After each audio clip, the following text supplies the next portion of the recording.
त्या दगडाचे अनेक भाग व्हावे आणि गडगड गडगड गडगड असा आवाज करत तो महाराज दगड त्या दरीमध्ये कोसळून जावा.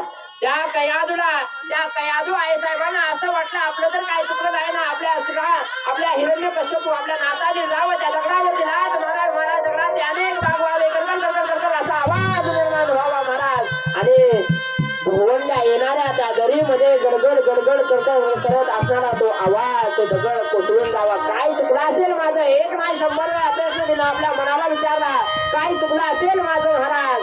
आणि महाराज हिरण्यकश्यपू राक्षस पाठीमागं आलं आणि पहिल्यांदा जसे चालत होते तसाच प्रयत्न केला. पण प्रश्न महाराज आई साहेबांनी विचारला, नाथ काय चुकलं असेल माझं? काय येणार तुम्ही? का मारली त्या दगडावरती लाथ महाराज? उंच अशा शिळेवरती लाथ मारली, का मारली? काय कारण असेल त्याचं?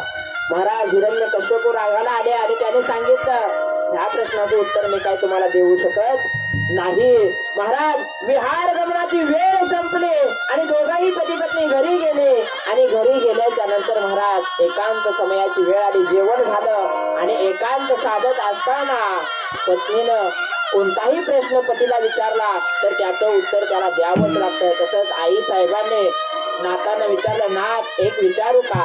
त्यावेळेस नाथ म्हटले, एक काय 1000 विचारा.